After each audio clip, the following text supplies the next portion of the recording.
ओम नमो भगवते वासुदेवाय।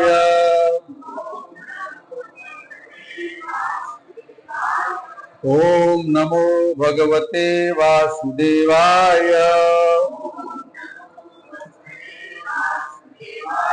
ओम नमो भगवते वासुदेवाय। नारायणं नमस्कृत्यं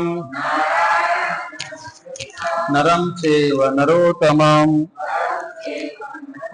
देवी सरस्वतीं व्यासं ततो जयमुदीरये। नष्टप्रायेषु भद्रेषु नित्यं भागवत सेवया भगवती उत्तम श्लोके भक्तिर्भवती नैष्टिके। हरे कृष्ण। भगवद गीता तेना मूल रूपे अध्याय 2 श्लोक संख्या 62। धायत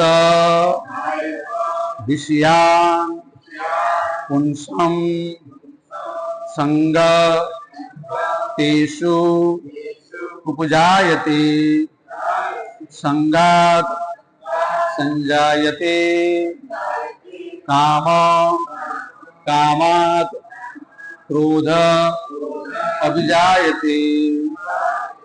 धायत विषयान् पुंसं संगतेषु उपजायते संग संजायते काम कामात् क्रोध उपजायते। धायत विषयान् पुंसं संगतेषु उपजायते संग संजायते काम कामात् क्रोध उपजायते। धायत विषयान् पुंसं संगतेषु उपजायते संग संजायते काम कामात् क्रोध अभिजायते कामात् क्रोध अभिजायते। ध्यायत विचार करता विषयान इंद्रिय विषयों पुंसं मनुष्यनी संग आसक्ति तेषु ते इंद्रिय विषयों में उपजायते विकसे छे संगात आसक्ति थी संजायते उत्पन्न थाय छे काम वासना कामात् काममाथी क्रोध क्रोध अभिजायते प्रकट थाय छे। अनुवाद અને ભાવાર્થ શ્રીલ પ્રભુપાદ દ્વારા શ્રીલ પ્રભુપાદ ઇન્દ્રિય વિષયોનું ચિંતન કરવાથી મનુષ્યને તેમાં આસક્તિ થાય છે અને આવી આસક્તિથી કામના ઉત્પન્ન થાય છે તથા કામમાંથી ક્રોધ ઉદ્ભવે છે। મારી સાથે એકવાર બોલજો, ઇન્દ્રિય વિષયોનું ચિંતન કરવાથી મનુષ્યને તેમાં આસક્તિ થાય અને આવી આસક્તિથી કામના ઉત્પન્ન થાય છે તથા કામમાંથી ક્રોધ ઉદ્ભવે છે। ભાવાર્થ, જે મનુષ્ય કૃષ્ણ ભાવના પારાયણ નથી તે ઇન્દ્રિયો વિષયોનું ચિંતન કરતા કરતા ભૌતિક વાસનાઓને વશ થઈ જાય છે। ઇન્દ્રિયોને હંમેશા અમુક વાસ્તવિક પ્રવૃત્તિની જરૂર રહે છે અને જો ઇન્દ્રિયો ભગવાનની દિવ્ય પ્રેમ સભર ભક્તિમય સેવામાં લાગેલી નહીં હોય તો તેઓ નિશ્ચિતપણે ભૌતિક પ્રવૃત્તિમાં જોડાઈ જશે। આ ભૌતિક જગતમાં બ્રહ્માજી તથા શિવજી સહિત બધા જીવો ઇન્દ્રિય વિષયોથી પ્રભાવિત થઈ જાય છે. તો પછી સ્વર્ગના અન્ય દેવોની વાત જ ક્યાં કરવી? કૃષ્ણ ભાવના પરાયણ થવું એ જ સંસારના પ્રપંચમાંથી મુક્તિ પામવાનો એકમાત્ર ઉપાય છે. શિવજી ધ્યાનમગ્ન હતા, પરંતુ જ્યારે પાર્વતીએ તેમને રતિ સુખ માટે વિનંતી કરી ત્યારે તેમણે પ્રસ્તાવને માન્ય રાખ્યો અને પરિણામે કાર્તિકેયનો જન્મ થયો. હરિદાસ ઠાકોર જ્યારે યુવાન ભગવત ભક્ત હતા ત્યારે એવી જ રીતે માયાદેવીના અવતારે તેમને મોહિત કરવાનો પ્રયત્ન કરેલો, પરંતુ ભગવાન કૃષ્ણની અનન્ય ભક્તિને કારણે તેઓ આ કસોટીમાંથી સહજ રીતે પાર ઉતર્યા હતા. શ્રી અમનાચાર્યના ઉપરોક્ત શ્લોકમાં દર્શાવ્યું છે તેમ ભગવાનનો સનિષ્ઠ ભક્ત ભગવાનના સંગથી પ્રાપ્ત આધ્યાત્મિક સુખના ઉચ્ચતર રસવાદવનને કારણે સમસ્ત ભૌતિક ઇન્દ્રિય સુખનો ત્યાગ કરે છે. એ સફળતાનું રહસ્ય છે. માટે જે મનુષ્ય કૃષ્ણ ભાવના ભક્તિ પારાયણ નથી તે કૃત્રિમ દમન દ્વારા પોતાની ઇન્દ્રિયોને વશ રાખવામાં ભલે ગમે તેટલો શક્તિશાળી હોય તોય તે અંતે જરૂર નિષ્ફળતા પામશે. કારણ કે વિષયનો અલ્પ એવો વિચાર પણ તેને ઇન્દ્ર તૃપ્તિ માટે ઉત્તેજિત કરી દે છે. ઓમ અજ્ઞાનતિમિરાંતસ્ય જ્ઞાનાંજન શલાકયા ચક્ષુરુન્મિલિતં યેન તસ્મૈ શ્રી ગુરવે નમઃ. શ્રી ચૈતન્ય મનોભીષ્ટં સ્થાપિतं યેન ભૂતલે સ્વયં રૂપ ગદામયં દદાતિ સપદાન્તિકં વન્દેહં શ્રી ગુરૂ શ્રીયુતપદકમलं શ્રી ગુરૂ વૈષ્ણવાંશ્ચ શ્રી રૂપં સાગ્રજાतं સગણ રઘુનાથાતિકં तं સજીવં સાધવેतं સાવધૂतं પરિજન સહિतं શ્રી કૃષ્ણ ચૈતન્ય દેવં શ્રી રાધા કૃષ્ણ પાદાન સગણ લલિતા શ્રી સાકાનિકં. હે કૃષ્ણ કરુણા સિંધુ દીનબંધો જગતપતે ગોપેશ ગોપિકા કાંત રાધા કાંત નમસ્તે. તપ્ત કાંચન ગૌરાંગી રાધે વૃંદાવનેશ્વરે વિશ્વાનુસુતે દેવી પ્રણમામિ હરિતે. શ્રી કૃષ્ણ ચૈતન્ય પ્રભુ નિત્યાનંદ શ્રી અદ્વૈત ગદાધર શ્રીવાસાદિ ગૌર ભક્તવૃંદ. હરે કૃષ્ણ કૃષ્ણ કૃષ્ણ હરે હરે હરે રામ રામ રામ હરે હરે. હરે કૃષ્ણ. બધા ભક્તોનું સ્વાગત છે હરે કૃષ્ણ સત્સંગમાં. દર સોમવારે ચાલી રહી છે. તો આજે આપણે ભગવદ્ ગીતાના બીજા અધ્યાય 62મા શ્લોક પર ચર્ચા કરીશું. ભગવાન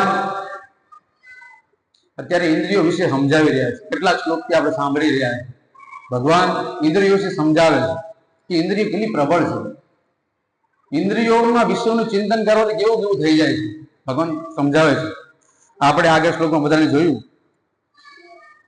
તો 60મા શ્લોક, એની આગળ 59મો શ્લોક, 58મો શ્લોક ભગવાન સમજાવે છે ઇન્દ્રિયો વિશે. તો 60મા શ્લોકમાં ભગવાન કહે, હે અર્જુન, ઇન્દ્રિય તેવી પ્રબળ છે અને વેગવાન હોય છે, તેમને વશમાં રાખવાનો પ્રયત્ન કરનાર વિવેક મનુષ્ય મનને પણ તે બળપૂર્વક હારી લે છે. ઇન્દ્રિય કેવી વિશે સમજાવે છે. અને જે મનુષ્ય સમગ્ર ઇન્દ્રિયને સંપૂર્ણપણે નિયંત્રણમાં રાખીને નિગ્રહ કરે છે અને મારી ચેતનામાં સ્થિર થાય તે બુદ્ધિવાળો કહેવાય છે. અને આ શ્લોકમાં ભગવાન શું કહે છે કે ઇન્દ્રિયોનું વિષય ચિંતન કરવાથી, માત્ર ઇન્દ્રિયના વિષયોનું ખાલી ચિંતન કરવાથી મનુષ્યને તેમાં આસક્તિ થાય છે. અને આવી આસક્તિથી શું ઉત્પન્ન થાય છે ભગવાન સમજાવે કે ઇન્દ્રિયનું શું ઉત્પન્ન થાય છે, એમાંથી કેવી રીતે પતન પામે છે.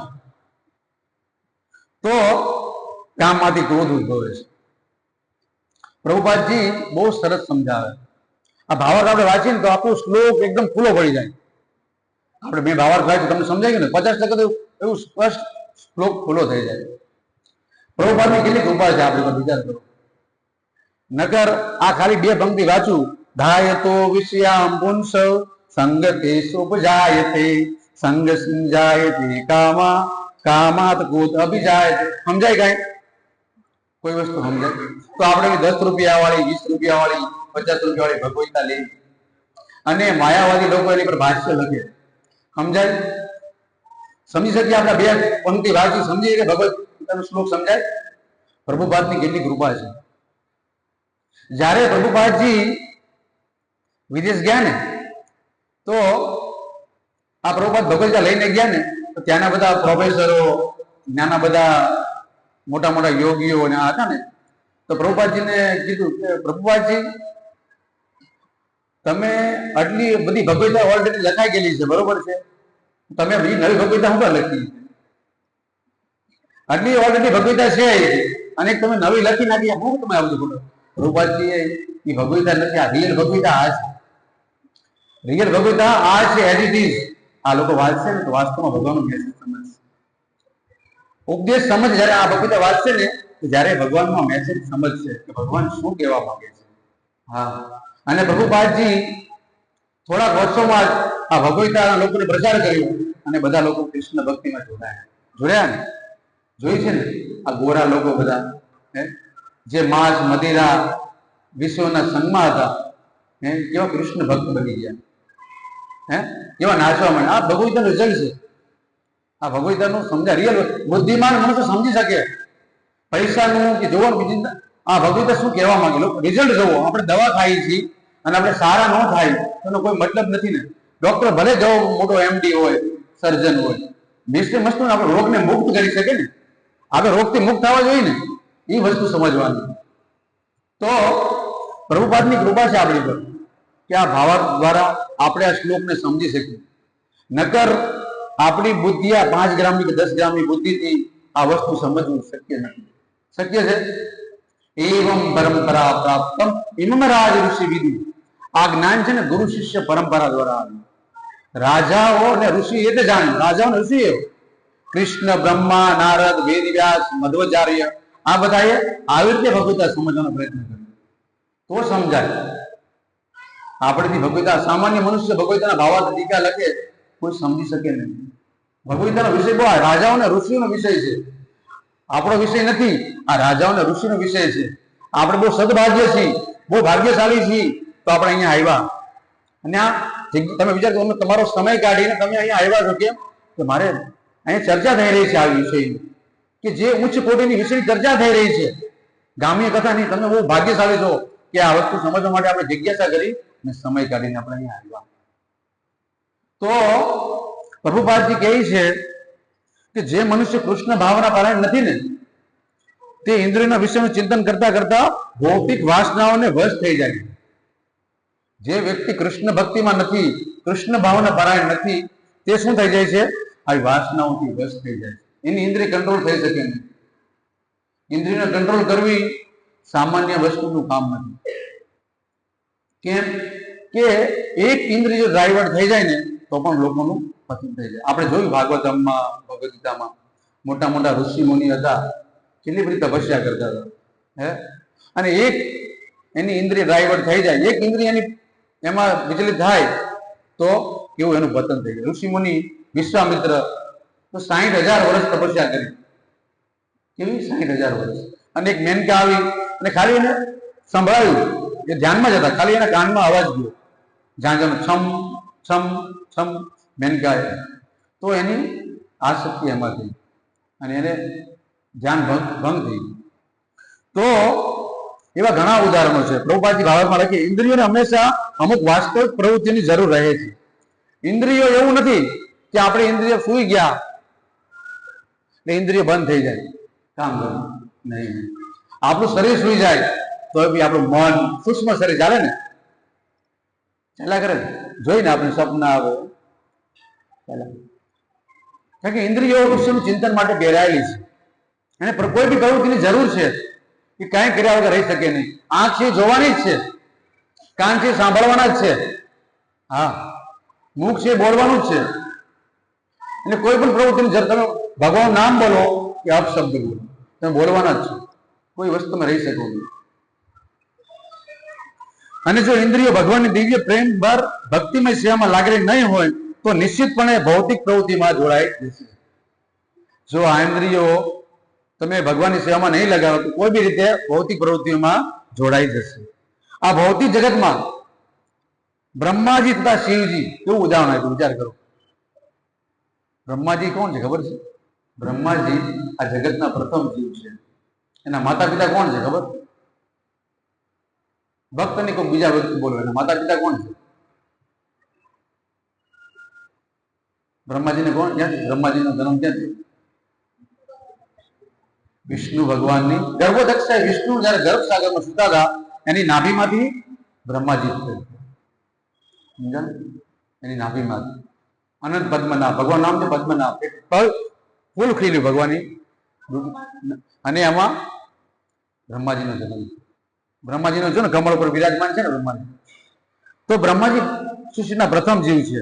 તથા શિવજી સહિત બધા જીવો ઇન્દ્રિયોથી પ્રભાવિત થઈ જાય. વિચાર કરો, શિવજીનું પણ અહીંયા ઉદાહરણ આપ્યું. શિવજીનું પણ અહીંયા ઉદાહરણ આપ્યું છે. તો પછી સ્વર્ગના અન્ય દેવની તો વાત જ શું કરી. તો એક શિવજીની કથા કહું તમને. શિવજી ભગવાનના એક અવતાર છે, એને કહેવાય ગુણા અવતાર. ભગવાનના ગુણ અવતાર છે અને તમો ગુણનું કાર્ય કરે છે, ભગવાનની સેવા કરે છે. વૈષ્ણવાન યથા શંભુ છે. તો પ્રભુપાજી ઉદાહરણ આપે કે શિવજી બી મોહિત થઈ ગયા. જ્યારે શિવજી જ્ઞાનમગ્ન હતા, પાવરમાં આવ્યું ને, તો એમને પાર્વતીજીએ આગ્રહ કર્યો કે મારે પુત્ર જોવે છે. એને રતિ સુખની કામના ઉત્પન્ન થઈ પાર્વતીજીને, અને એમને પુત્ર થયો કાર્તિકે. વિચાર કરો. તો એક એવી કથા આવે છે, જ્યારે ભગવાન સમુદ્ર મંથન થયું, સમુદ્ર મંથન બધા રત્નો નીકળ્યા, 14 રત્નો નીકળ્યા. કેટલા? 14 રત્નો નીકળ્યા.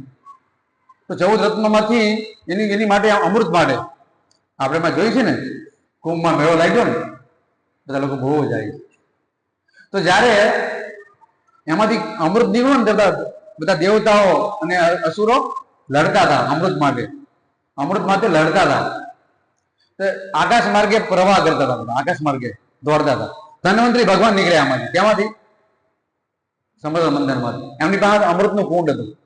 અમૃતનું કુંડ હતું તે લઈને દોડતા. એની પાસે દોડે અસુરો દોડે કે અમે પી લઈએ, દેવતા દોડે કે અમે પી લઈએ. એની માટે અમે મહેનત કરી છે. અને જ્યાં જ્યાં આ બધા બિંદુ ટીપા પડ્યા, છલકાઈ ગઈ, બરોબર છે, તો ત્યાં ત્યાં કુંભનો મેળો ભરાય છે. ખબર છે ને બધાને? ઘણા ખબર હોય છે, નકર અત્યારે ખબર નથી. આ બધા કીધું, બધા મીડિયા બધું આવે ને, કે જ્યાં જ્યાં એના ટીપા પડ્યા ને, તો જયારે એ નક્ષત્ર ઉત્પન્ન થાય ને, તો 4 આ મેળો ભરાય કુંભ. એમાં સ્નાનની બહુ મહત્વ છે, રિયલ વસ્તુ. પ્રભુપાદજી ગયા હતા, પ્રભુપાદજી પણ ગયા હતા. તો પ્રભુપાદજી સ્નાન કરવા માટે નહોતા ગયા, ત્યાં લોકો બધા ગયા ને એને માટે પ્રચાર કરવા માટે ગયા. હા, અત્યારે ત્યાં બધા ભક્તો સેવા કરે છે ઇસ્કોનમાં. ત્યાં બધા લોકોને બધાને કૃષ્ણ પ્રસાદ ખવડાવે. તો આ 4 જગ્યા પર આ મેળો ભરાય. હરિદ્વારમાં, નાસિકમાં, પછી આ પ્રયાગરાજ, ચોથું ઉજ્જૈન. 4 જગ્યા પર જે નક્ષત્ર આવે તેનો મેળો ભરાય. તો અને એ જ્યારે અમૃતમાંથી લડતા હતા, તો ભગવાને કીધું હવે શું કરવું? હવે આ લોકો લડે છે, શું કરશું? આનો ભાગ શું કરવું? તો ભગવાને એવું રૂપ ધારણ કર્યું. ભગવાને મોહિની રૂપ ધારણ કર્યું. કેવું? મોહિની રૂપ. ભગવાનનો મોહિની અવતાર. વિચાર કરો, ભગવાન સ્ત્રી બની ગયા, અને ભગવાન સ્ત્રી બની ગયા ને આવ્યા ત્યાં સમુદ્ર તટ પર. ભગવાનને છમ મોહિની અવતાર ભગવાન આવ્યા, તો બધા જોતા રહી ગયા અસુરો. ભગવાનનું કેટલું દિવ્ય રૂપ! હે, ભગવાનનું દિવ્ય રૂપ. આવા દિવ્ય રૂપની જ્યાં બધા બ્યુટી પાર્લરમાં કરે, જોઈ ને બધા ફિલ્મી સ્ટાર હોય એવું બહુ સનાતન ભગવાન. વિચાર કરો, આપણે સામાન્ય કોઈ સ્ત્રીને જોઈ બ્યુટી કોન્ટેસ્ટમાં, આ મિસ વર્લ્ડ છે, મિસ, તો બધા મોહિત થઈ જાય. તો ભગવાનની સદ સ્વર્ગની અપ્સરાનું વર્ણન કરવામાં આવશે. અને તો આ તો ભગવાન સ્વયં, હે, ભગવાન સ્વયં જયારે આવ્યા તો બધા મોહિત થઈ ગયા. મોહિત થઈ ગયા અને ભગવાને શું કર્યું કે હું તમને આ અમૃતનું વિભાજન કરું. તો આ બધા અસુરો આપે નહીં, અસુરો મોહિત થઈ ગયા ભગવાનથી. હા, એ કે તમે જેમ કરો ને એમ. મોહિત થઈ ગયા ભગવાનના મોહિની આવતું. તમે જેમ કરો ને એમ આપણે કરશું, મંજૂર છે. તો ભગવાને પછી એના બેમાં ડિવાઈડ કર્યું, અસુરો અને દેવતાઓ. તો ભગવાને જોયું કે આ બધા અમૃત જો અસુરો પી જાય છે ને, જો અસુરોને શક્તિ મળી જાય ને, તો અસુરો શું કરે? વિચાર કરો, સામાન્ય રીતે કોઈ નાનો ગરીબ વ્યક્તિ હોય, શુદ્ર, એની પાસે પૈસો આવી જાય ને તો શું કરે ખબર છે? દમ મારો દમ ને પૈસા, હે, પિયા કરે. એની આ જ હોય પ્રવૃત્તિ. જ્યારે કોઈ તમોગુણી વ્યક્તિ પાસે ધનની પ્રૂફ વધારે વધી જાય તો શું કરી ગલત રસ્તા પર જાય. તો અસુરો એવા હતા. તો ભગવાને કીધું કે આ કાર્ય તો દેવતાઓને આપવાનો વિચાર કર્યો. તો ભગવાન એ કેવું કર્યું, બધાને આટા હતા. તો એમાં ભગવાને એવી યુક્તિ કરી કે જયારે અસુરને પીવરાવાનો હોય ને, અસુરને જયારે વારો આવે બે આ પક્ષ કે માતાજી પ્રભુજી બેઠા અલગ અલગ, તો પેલા દેવતાઓને આપે, પછી અસુરને પીવરાવાનો તો ભગવાન અને અમૃત કુંડ બદલી નાખે. શું કરે? અમૃત કુંડ બદલી નાખે અને પછી અસુરોને આપે. તો આ વસ્તુ એક અસુર જોઈ ગયો, રાહુ જોઈ ગયો ભગવાન બદલે છે, જાગૃત અવસ્થામાં હતો. તો એને શું કર્યું? દેવતાનું રૂપ લઈને પાર્ટી બદલી નાખી. દેવતાનું રૂપ લઈ અને પાર્ટી બદલી નાખીને દેવતાના પક્ષમાં વી ગયા અને એ પી લીધું. કોને? રાહુ એ પી લીધું અમૃત. અને આ જે દ્રશ્ય કોણ જોઈ ગયું? સૂર્ય ને ચંદ્ર. સૂર્ય ચંદ્ર જોઈ ગયા તો ભગવાન એ કે આ તો રાહુ છે, અને એને પી લીધું. તો ભગવાને જોયું કે રાહુ પી લીધું છે, એટલે ભગવાન તરત એના વાસ્તવિક રૂપમાં આવી ગયા. વાસ્તવિક રૂપમાં આવી ગયા અને સુદર્શનથી રાહુનું મસ્તક કાપી નાખ્યું. જો કારણ કે એને પી લીધું હતું અમૃત પી લીધું હતું, એટલે રાહુનું મસ્તક છે ને અમર થઈ ગયું. રાહુનું મસ્તક અમર થઈ ગયું. અને એનો બદલો લેવા માટે એ વારે વારે સૂર્ય પર અને ચંદ્ર પર પ્રહાર કરે છે. આપણે કહીએ છીએ ને કે સૂર્ય ગ્રહણ થાય છે, ચંદ્ર ગ્રહણ થાય છે. વાસ્તવમાં આ રાહુ સૂર્યને ગળવા માટે પ્રયત્ન કરે. કેમ? એને એના કારણથી ભગવાન સૂર્ય કહી દીધું ને કે આ રાહુ છે ભગવાન, પણ એનું મસ્તક અમર થઈ ગયું, આટલું પી લીધું હતું. એટલે વારે વારે છે ને એની પર પ્રહાર કરવા જાય. કોની પર? સૂર્ય પર, ચંદ્ર પર. એટલે આપણે આ ગ્રહણ જે આવે છે ને, વાસ્તવમાં ગ્રહણ આ છે. તો જયારે આ ઘટના બની ને, તો હું હવે આપણે રિયલ વસ્તુ પર આપણે આવી જઈએ, આપણા શ્લોક પર. જયારે આ ઘટના બની ને, તો શિવજી જયારે ત્યાં હતા ને, તો શિવજીએ છે ને ભગવાનને વિનંતી કરી કે મારે તમારું આ રૂપ જોવું છે, મારે તમારા મોહિની રૂપનું દર્શન કરવું છે. ભગવાને ના પાડી. ભગવાન કે નહીં, તારા તો રહેવા જોઈએ. ભગવાને એને કીધું તમે રહેવા જોઈએ. તો કે ભગવાને શિવજી બહુ જીદ કરી. તો ભગવાન કે સારું, સમય આવે ને ત્યારે હું તમને આ રૂપના દર્શન કરાવીશ. તો એકવાર ભગવાન શિવ અને પાર્વતી વિચરણ કરવા નીકળ્યા આકાશ માર્ગ ફરતા હતા, નંદી પર સવારી. ભગવાનનું અશ્વ શું છે? નંદી. તો સવાર કરતા હતા. તો ભગવાને જ્યારે જોયું કે આ શિવજી અને પાર્વતી વિચરણ કરે છે, તો ભગવાને આ જોયું કે આ બહુ સરસ દિવસ, અને ભગવાને મોહિની રૂપ ધારણ કરી લીધું. ભગવાને મોહિની રૂપ ધારણ કરી અને ત્યાંથી નીકળ્યા. અને ત્યાંથી નીકળ્યા ને, જેવા શિવજી જોયું ને, તો શિવજી ચકિત થઈ ગયા કે આ કોણ છે? શિવજી ચકિત થઈ ગયા. બરોબર? ઘોડા પર જતા હતા, શિવ પાર્વતીજી પાછળ બેઠા હતા અને ચકિત થઈ ગયા. તો પાર્વતીજીને મૂકી દીધા અને મોહિની પાસે દોડ્યા. મોહિની આગળ અને શિવજી પાછળ. દોડ્યા જાય. ઘણી દૂર ચાલ્યા ગયા. પાર્વતીજી કહે શિવજી. શિવજી તો જાય જ દોડ્યા. અને જોડતા બહુ આસક્તિ થઈ જાય શિવજીને બહુ આસક્તિ થઈ જાય. અને મોહિની ભગવાનના વાળ પકડવા જાય ને, જેવું જ આમ દ્રશ્ય કરે ને, તો શિવજીનું પતન થઈ જાય. શિવજીનું વીર્ય સંકલન થઈ જાય. અને શિવજી બહુ ઘૃણા કરે કે મેં મારું કેવું પતન થઈ ગયું. ભગવાન પણ એક વિષય પર બહુ એને કીધું કે મને ભલે મારું પતન થઈ ગયું, હું ભલે હારી ગયો, પણ હું ભગવાનથી હાર્યો છું. કોનથી હાર્યો છું? ભગવાનથી હાર્યો છું. તો કહેવાનો મતલબ એમ છે કે વિચાર કરો, આ શિવજી જેવા મોહિત થઈ જાય તો આપણે એક સામાન્ય જીવ છે ને, તો આપણે ઇન્દ્રિયોને કેટલી કંટ્રોલ કરવી પડશે? આપણે ઇન્દ્રિયોને કેટલી વશમાં રાખવી પડશે? આપણે જોઈએ છે બાહ્ય વાતાવરણ કેટલું ખરાબ છે. કેટલી લોકો કામ, ક્રોધ, લોભ, મદ, મત્સરમાં પડેલા છે. તો આપણે એક સામાન્ય, આપણે અજામલીની કથા સાંભળી. અજામલી એક બ્રાહ્મણનો પુત્ર હતો.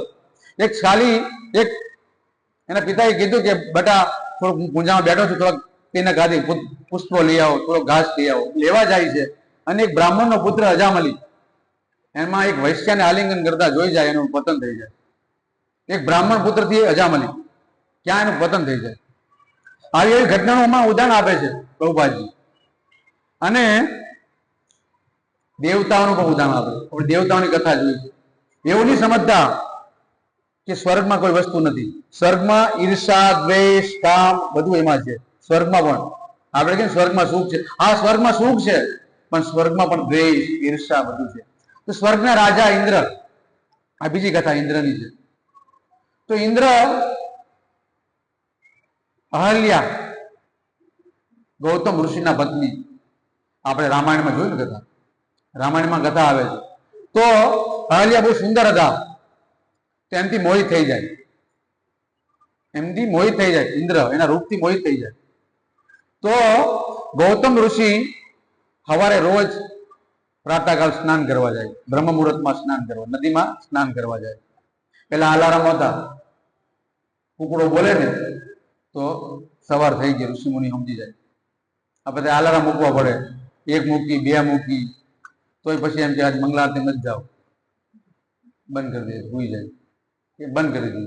પ્રભુ બહુ પછી પૂછ્યું કેમ મંગળારતી, તો બહુ નીંદર આવતી, રાતે બહુ મોડું થઈ ગયું ને, હું આવનાર સમયમાં એક બનાવીશ. પ્રભુજી એક મોકલ્યું છે મને ક્લિક, કે બ્રહ્મ મુહૂર્તમાં ઉઠવાથી કેટલો લાભ થાય છે. હા, બ્રહ્મ મુહૂર્તમાંથી ઉઠવાથી કેવો લાભ થાય છે. બ્રહ્મ સ્નાન કરવાથી બ્રહ્મની પ્રાપ્તિ થાય છે. હા, બ્રહ્મ સ્નાન કહેવાય. બ્રહ્મ સ્નાન જ્યારે આપણે આ બધા અમૃતકુંડમાં સ્નાન કરવા જાય ને, ગંગા પ્રયાગ, તમે ઘરમાં ગંગાનું સ્નાન કરી શકો. પ્રભુજી સમજાવે. હું આ સેમિનાર બનાવું છું લગભગ તમે જ્યારે થોડાક દિવસોમાં. મેં કીધું આ બહુ સમજવા જોઈએ. આપણે ઘરમાં બેઠા ગંગાનું સ્નાન કરીએ. સવારે જો 4 વાગે આપણે સ્નાન કરીને અને ઠંડા પાણીથી અને બોલી ગંગે યમુને ગોદાવરી નર્મદે સિંધુ કાવેરી જલદેશમિની સંધિની કરું. હે ગંગા, હે યમુના, હે ગોદાવરી, હે નર્મદે સિંધુ કાવેરી જલદેશ મની સંધિની કરું. આ ગાતા ગાતા જો આપણે સ્નાન કરી તો ગંગે યમુને ગોદાવરી, તેમાં સ્નાન આવે. બ્રહ્મ સ્નાન કહેવાય. અને શું કહેવાય? 4 થી 5 માં શું કહેવાય? બ્રહ્મ સ્નાન. અને 5 થી 6 માં કે 7 લગી 6 લગી દેવ સ્નાન કહેવાય. કેવું કહેવાય? દેવ સ્નાન કહેવાય. એમાં દેવતાઓની તમને કૃપા મળે, આમાં તમને બ્રહ્મની કૃપા મળે. આ બધું તમે ગંગાનું સ્નાન કરીએ કે વિચાર કરો તમારા ઘરમાં બેઠા બેઠા કેવું ઇઝીલી છે વસ્તુ, પણ આપણે શાસ્ત્રોનું અધ્યયન કરવું પડે તો આપણે વસ્તુ સમજી શકીએ. ઓલરેડી ઋષિ મુનિઓએ આપણા બધા પરમહંસે બધું આમાં આપી દીધું છે. આપણે ખાલી એને ખોજવાનું છે, એને પ્રયાસ કરો. તો જ્યારે ગૌતમ ઋષિ સ્નાન કરવા ગયા, ગૌતમ ઋષિ સ્નાન કરવા ગયા તો આ સમયનો લાભ લીધો. જોયું એને કોને? ઇન્દ્રએ જોયું તો કે ગૌતમ ઋષિ ગયા છે. તો અહલ્યાનો સંગ પ્રાપ્ત કરવા માટે વિચાર કરો, કેટલી આપણી સંગ સંજાય તે કામમાં, આપણી ઇન્દ્રિયો કેટલી નીચ કોટીમાં આવી જાય. હે, દેવતાઓની પણ કેવું સંગ કામમાં આપણે વિષયોનું ચિંતન કરવાથી આપણો કેટલો પતન થાય. દેવ ઇન્દ્ર હે એક ગૌતમ ઋષિ મુનિનું રૂપ ધારણ કરી લીધું. દેવતાઓમાં શક્તિ હોય છે રૂપ ધારણ કરી છે, અને ઓલરેડી ગૌતમ ઋષિઓને એને રૂપ ધારણ કર્યું અને અહલ્યાના કુટીરમાં પ્રવેશ કર્યો અને એની સાથે સંગ પ્રાપ્ત કર્યો. અને સંગ પ્રાપ્ત કરતા હતા તો જ્યારે આ સંગ પ્રાપ્ત કરતા હતા તો જ્યારે ઋષિ મુનિ, જો સાંભળજો, ઋષિ મુનિ ત્યાં પહોંચ્યા ને તેને ખ્યાલ આવી ગયો કે અત્યારે સવાર પડી નથી. એને ખ્યાલ આવી ગયો, કારણ કે નદી બહુ સમધારણ હોય. આપણે અનુચિત સમયમાં સ્નાન ન કરીએ. મધરાત્રિઓમાં આપણે ખાનપાન બધું કરીએ ને, મધરાત્રિમાં ખાનપાન ન કરાય. અત્યારે 12 વાગે 1 વાગે આપણે ખાઈએ છીએ ને, વાસ્તવમાં અસુર ખાય છે. જ્યારે સૂર્યાસ્ત થઈ જાય ને, રાત્રિ પડે ને, તો આસુરી પ્રવૃત્તિઓ જાગૃત થાય, અસુરો જાગૃત થાય. અસુરો જાગે. હા, જેમ જેમ મધરાત્રિ થાય ને એમ અસુરોનું બધું પ્રવાહ હોય ને, એમાં આપણે જમતા હોય કેવી થાય, આપણા પેટમાં જાય અને અન્ય એવું મન કેવું વિચાર કરો. તો જ્યારે જોયું કે ગૌતમ ઋષિએ કે નદી કેવી છે, આવ શાંત છે, તો એને ખબર પડી ગઈ કે આ કઈ ગડબડ થઈ છે. કેમ? ઇન્દ્રએ કુકડો બોલાવ્યો હતો. કોણે બોલાવ્યો હતો? ઇન્દ્રએ કુકડો બોલાવ્યો. અને જેવા જ જયારે ગૌતમ ઋષિ પાછા પરત ફરે છે અને આ બાજથી ઇન્દ્ર બહાર આવે, બેયનું રૂપ સેમ થઈ જાય, બેયનું રૂપ સેમ થઈ જાય. જો એનું રૂપ ધારણ કર્યું તો અહલ્યા બિચારી કન્ફ્યુઝ થઈ જાય. એક નિર્દોષ હોય અને કન્ફ્યુઝ થઈ જાય, એની યાર છલ થયો અને ક્રોધમાં આવી. હરેક વ્યક્તિ ક્રોધમાં આવી છે, કારણ કે આવું બને. આપણે સામાન્ય તો ઋષિ મુનિ ક્રોધમાં આવી જાય કે આવું છલ કર્યું, તો ત્યાંથી ભાગી જાય ઇન્દ્ર. ઇન્દ્ર ભાગી જાય અને શ્રાપ આપે અહલ્યાને કે તું પથ્થર બની જાય, તું પથ્થર બની જાય. તો આ બહુ સમજવાનું છે કે જયારે ભગવાન આવે રામ અને જયારે વિશ્વામિત્રને લઈને આવે, બીજા કોઈ એ જ વિશ્વામિત્ર આપણે આગળ કરીને વાત કરી હતી કે વિશ્વામિત્ર એ જ વિશ્વામિત્ર જયારે ધ્યાનમાં ભંગ થઈ ગઈ અને એ વિશ્વામિત્ર રામના ગુરુ છે. તો પણ હવે પાછા આપણે એ વાત પર જઈએ કે ભલે એનું પતન થઈ ગયું વિશ્વામિત્રનું, એક ઇન્દ્રિયનું ડાયવર્ટ થવાથી, એક એને પુત્રી પણ ઉત્પન્ન થઈ ગઈ. હા, ત્યાં લાગી તો પાછી એને જોડાઈ ગયા. પાછા એ પાછા ધ્યાનમાં બેઠા. કટકે કટકે મહાભારતમાં કથા આવે, કટકે કટકે ને પાછું એને બ્રહ્મ ઋષિનું પદ પ્રાપ્ત કર્યું અને રામચંદ્ર ભગવાનના ગુરુ બન્યા. અને પછી જયારે વિશ્વામિત્ર કહે છે કે આનો ઉદ્ધાર કરો અહલ્યાનો, ત્યારે ભગવાનના સ્પર્શથી આ નિર્દોષ નારી અહલ્યાનો ઉદ્ધાર. વિચાર કરો ભગવાન કેટલા કૃપાળુ છે. તો આપણા પ્રયાસથી આપણે ઇન્દ્રિયોને કંટ્રોલ કરી શકીએ નહીં. કરી શકીએ નહીં? કરી શકીએ. તો આપણે શું કરવું જોઈએ? ભગવાનની કૃપા પ્રાપ્ત. આ 3 દિવસ છે ને, 3 દિવસ બહુ સુંદર હતા. 3 દિવસ, આ 3 દિવસ ઉત્સવ હતો. તમને ખબર છે? આ 3 દિવસ ઉત્સવ હતો.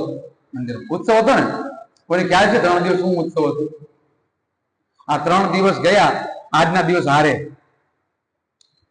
જો શનિવારે જયા એકાદશી હતી ને, જયા એકાદશી, અને બીજે દિવસે હતું વરા દ્વાદશી. વરા દ્વાદશી આપણે એકાદશી વરાદશી નો ઉપવાસ આપણે કઈ રીતે કર્યો? વરાદશી નો આપણે ઉપવાસ કરવો પડે, ભગવાન વિષ્ણુ પ્રગટ થયા. વરા દ્વાદશી નો ઉપવાસ આપણે એકાદશી ના દિવસે બપોર લગી કઈ ખાધું નહીં, ફરાળે ન કર્યું. એનો ઉપવાસ આપણે વરા દ્વાદશી ના દિવસે કર્યો, ને એટલે એનું ફળ આપણને મળી જાય. કેમ? આપણે જયારે એકાદશી રહી ત્યારે આપણે પાયણા કરવા પડે, પાયણા કરવા પડે ને, એટલે આપણે એનું પાયણા કરીને પછી કોઈ વસ્તુ કરવાનું, એટલે આપણે પાયણા કરવા પડે. એટલે આપણે જયારે એકાદશી દિવસે કોઈ વસ્તુ ગ્રહણ ન કરી એટલે એનો ઉપવાસ વરા દ્વાદશી દિવસે થાય. વરા દ્વાદશી કોઈ જાણો છો ભગવાન વરાહ વિશે? હે ભગવાન વરાહ, હે ભગવાન વરાહ. વરાહ ભગવાન શું કરવા ધરતી પર આવ્યા હતા? ભગવાન કેવું રૂપ ધારણ કર્યું? શું કરે રૂપ ભગવાન? શુકર. શુકર એટલે કોને કહેવાય? ડુક્કર. કેશવ ધીત નરહરિ રૂપ, એમ ભગવાન કેશવ ધીત એમ શુકર નું રૂપ ધારણ કર્યું. ભગવાન જય જગદીશ હરે 10 અવતારની કથામાં આવે ને, ભગવાને શુકર નું રૂપ ધારણ કર્યું. ભગવાન હરેક રૂપમાં સનાતન છે, દિવ્ય છે. હા, એવું નહીં સમજજો, જેવા કૃષ્ણ છે ને એવા જ વરાહ છે. હા, ભાગવતમના 3 સ્કંદમાં 13મા અધ્યાયમાં ભગવાન વરાહની કથા આવે. વરાહ અને ભગવાન વરાહ 2 વાર પ્રગટ થયા. કેટલી વાર? ભાગવતમ કોણ વાંચે છે? અહીંયા કોણ ભાગવતમ વાંચે છે? આંગળી હાથ ઊંચો કરો. ભાગવતમ વાંચતા હોય ને એક જ જણ વાંચે ભાગવતમ? 2 4 માતાજીઓ. તો ભાગવતમમાં કથા આવે છે વરાહ ભગવાન 2 વાર પ્રગટ થયા. કેટલી વાર? 2 વાર. એક વાર સ્વયંભૂ મનુ અવતારમાં. સ્વયંભૂ મનુ નો અવતાર હોય ને ત્યારે ખાલી શું કરે છે ખબર છે ભગવાન? ત્યારે ખાલી ભગવાન પૃથ્વીનો ઉદ્ધાર કરે છે. પૃથ્વીનો ઉદ્ધાર કરે છે. એ પૃથ્વી કોણ છે ખબર છે? એ પૃથ્વી ભગવાનને શું લાગે?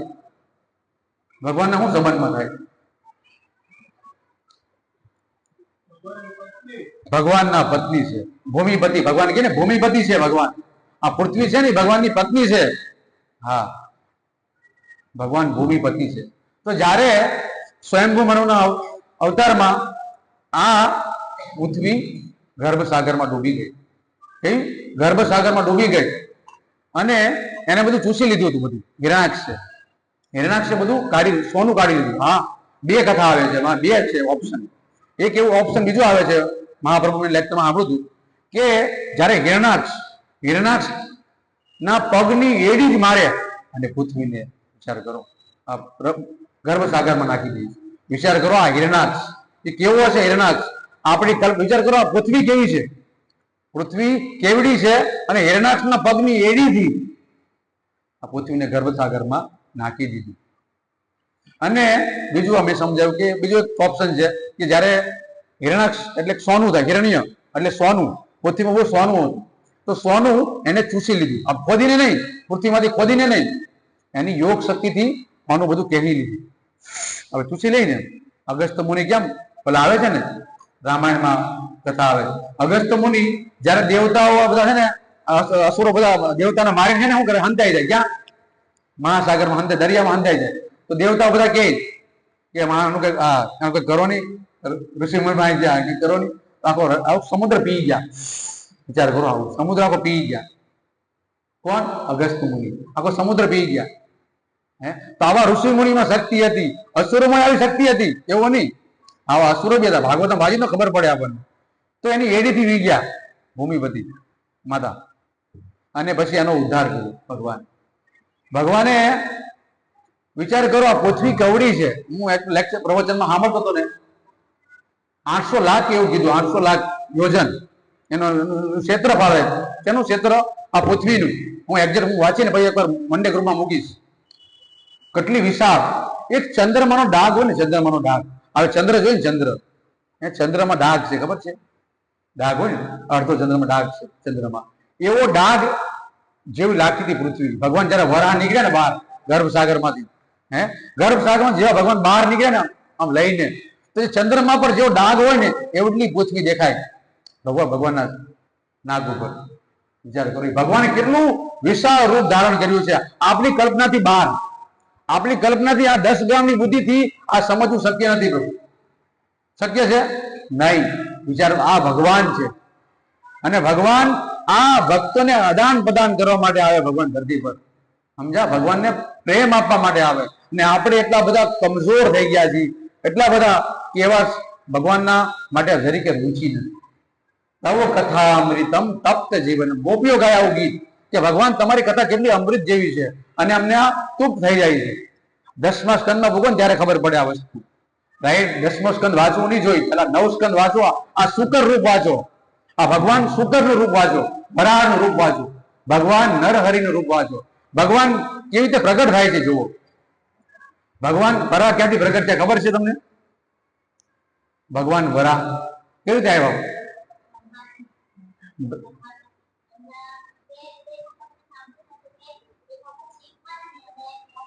ભગવાન વરાહ બ્રહ્માજીના નાકમાંથી પ્રગટ થયા. રાઈટ વાત છે. જો સમજો, ભગવાન વરાહ નાકમાંથી પ્રગટ થયા. કેવા હતા? અંગૂઠા જેવા. કેવા? અંગૂઠા જેવા હતા. અને જેવા પ્રગટ થતા ગયા થતા ગયા થતા ગયા થતા ગયા તો પૃથ્વી કેવી લાગતી હતી નાક પર? એને એક ચંદ્રમાના દાગ જેવી લાગતી પૃથ્વી. વિચાર કરો કેવું વિશાળ રૂપ ધારણ કર્યું. એવા ભગવાનના અવતાર છે. ભગવાન 84 લાખ બ્રહ્મ નથી કરતા. ભગવાન જેવું જેવું કાર્ય હોય ને એવું કાર્ય, એવું રૂપ ધારણ કરે. ભગવાન નરહરિ, નરસિંહ ભગવાન થાંભલામાંથી પ્રગટ થઈ ગયા. વિચાર કરો ગમે ત્યાંથી ભગવાન પ્રગટ થઈ શકે થાંભલામાં. ભગવાન મત્સ્ય અવતાર. જેવું જેવું કાર્ય હોય ને એવી રીતે ભગવાનનો અવતાર હોય. ભગવાનને ખબર પડી કે મારે આ તરવાનું છે. ભગવાન તરવાનું મન થયું. ભગવાન તરવાનું મન થયું એટલે ભગવાન મત્સ્ય અવતાર લીધો. કેવો લીધો? મત્સ્ય અવતાર. ક્યાં પ્રગટ થયા? જળમાં. સત્યવત રાજાને જયારે અંજલિ આપતા હતા હવારમાં સૂર્યનારાયણને, અને એની અંજલિમાં નાનકડી એવી માછલી બની ગયા. અને ધીરે ધીરે ધીરે ધીરે ધીરે ભગવાન વધતા ગયા ને કેવું રૂપ ધારણ કર્યું ભગવાને કે હવે આને ક્યાં મૂકવું? સાગરમાં મૂકવા પડ્યા. સત્યવત તમે મારું રાજ્ય મોટું નથી એટલું, હવે તમને હું રાખી શકું. મારું રાજ્ય નાનું પડે છે, તમે હવે આમાં રહ્યો. મત્સ્ય અવતાર. આવા ભગવાનના અવતારો છે. નરહરિ આવા ભગવાનના અવતાર. અને ભગવાનને જયારે વરાહ, ભગવાનને એક કાર્ય હતું કે જયારે ડુક્કર હોય, ડુક્કર સૂંઘીને વસ્તુ ખોલી શકે. એવી રીતે પૃથ્વી માતાને ખોલવાના હતા. તો એમને સૂંઘીને પૃથ્વી માતા. ગર્ભસાગર કેટલો વિશાળ છે ખબર છે? ગર્ભસાગર આ પૃથ્વી કરતા વિશાળ છે. એનું ક્ષેત્રફળ બહુ મોટું છે. ભાગવતમના 3 સ્કંદમાં આવે. એ ગર્ભસાગરના તળિયે ગયા હતા. અને ભગવાન એક ડાય મારવાનું મન થયું. હું 3 વસ્તુ બતાવે. ભગવાનને સ્ટન્ટ કરવાનું મન થાય. આપણને કેમ મન થાય ને છોકરાઓને સ્ટન્ટ કરે, એ ભગવાનને સ્ટન્ટ કરવાનું મન. ભગવાન વિચાર કરો, ત્યાંથી ભગવાન કૂદ્યા, ત્યાંથી ભગવાન કૂદ્યા ગર્ભસાગરમાં. ગર્ભસાગરમાં ભગવાન કૂદ્યા અને ગર્ભસાગરના 2 ભાગ કરી નાખ્યા. 2 ભાગ કરી નાખ્યા અને વિચાર કરો, એ છાટા ક્યાં ઉડ્યા? બ્રહ્મલોકમાં. બ્રહ્મલોકમાં એ છાટા ઉડ્યા અને બ્રહ્માના મસ્તક પર પડ્યું એ જળ, ભગવાનના ચરણ કમળનું જળ જયારે બ્રહ્માજીમાં પડ્યું ને, બ્રહ્માજી રોમાંચ કંપા સુતરંગ બાજો, રોમાંચ થવા મળ્યા ને.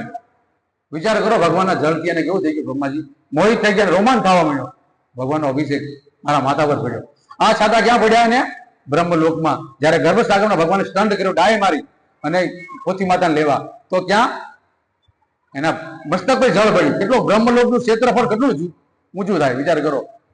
તો ભગવાનની કેવી છલાંગ, ભગવાનનું કેવું રૂપ, હે પૃથ્વી માતા. હવે સમજો, આપણી આ 10 ગ્રામની બુદ્ધિથી આ વસ્તુ સમજવું શક્ય નથી. જો અગર આ વાંચીને તો જ આપણી ઇન્દ્રિય કંટ્રોલમાં થાય.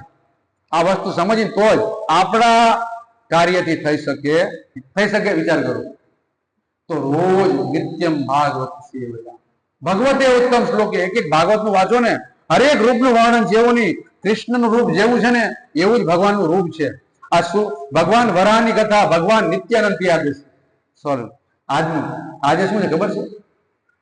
ભગવાન નિત્યાનંદ નો આવિર્ભાવ થયો. ભગવાન નિત્યાનંદ. જો રાધા અને કૃષ્ણની કૃપા જોતી હોય ને તો શું કરવું પડે ખબર છે? ચૈતન્ય મહાપ્રભુની કૃપા પ્રાપ્ત કરવી પડે.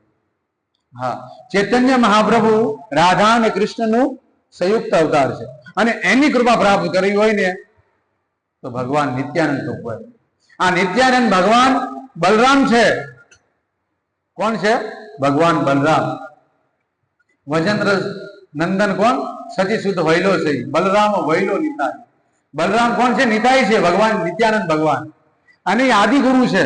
આ જેટલા અનર્થ છે ને આપણા હૃદયમાં, હે કામ ક્રોધ લોભ મોહ જેટલા અનર્થ છે ને એ કોની કૃપાથી પ્રાપ્ત નષ્ટ થાય ખબર છે?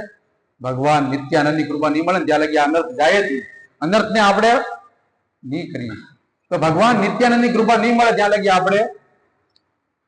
આજે ભગવાન નિત્યાનંદનો આવિર્ભાવ દિવસ, બધા ભક્તો મંગળા આરતી કરી. આજે ઘણા મિત્રો જો ખાલી 5 ભક્તો મંગળા આરતીમાં આવ્યા. કેટલા? 5 ભક્તો. મેં એમ નક્કી કર્યું, મેં પ્રભુજીને કીધું કે આપણે અહીંયા ચાલુ કરી મંગળા આરતી. પ્રભુજી અહીંયા ચાલુ કરી મંગળા આરતી. બધા ભક્તોને મંદિર દૂર પડે ને આવે. આજે ભગવાનની કૃપા મળે, ભગવાન નિત્યાનંદની. તો મેં કહું મંગળા આરતી રાખો. આજ 5 ભક્તો આવ્યા. તો ભગવાનના પ્રાગટ્ય દિવસે આપણે આવવું જોઈએ. ભગવાનને મંગળ આરતીમાં દર્શન કરવા જોઈએ, મંગલ મુહૂર્તમાં ઝઘડવા જોઈએ. હા, છેલ્લું કહું, જો બ્રહ્મ મુહૂર્તમાં આપણે જાગશું ને, હું તમને સમજાવીશ, આખો સ્લાઇડ શો બનાવીશ. એ થોડોક ઇંગ્લિશમાં છે, થોડોક એને હિન્દીમાં કરી, ગુજરાતીમાં કરી. તો જ્યારે બ્રહ્મ મુહૂર્તમાં ઉભા થાય ને તો આ દેવતાઓ છે ને વિચરણ કરતા હોય બ્રહ્મ મુહૂર્ત. તો જ્યારે જોઈ ને દેવતાઓ ત્યાં તો મંગળા આરતી કરે, જપ કરે, જાગી ગયો જીવ, આ જીવ જાગી ગયો, તો શું કરે? આપતા જાય હાલે. હું આપતા જાય? કૃપા આપતા જાય. દેવતાઓ કૃપા આપતા જાય. હા, મારું સ્મરણ કરે, ભગવાન નામ લે, રાજી થઈ જાય. આ ઋષિ મુનિઓ બધા આપણે કૃપા આપતા જાય. આકાશ માર્ગે બધા વિચરણ કરે છે. આ બધા દેવતા આપણે ભલે જોઈ નથી શકતા એને, આ વિચરણ કરે. અને આપણે ભૂતા હોય શું કરે? હુવા જ. અને આપણે ભૂતા હોય 8 વાગે લગી હુવા જ, ભલે ઉઠું માયાની ગોદમાં.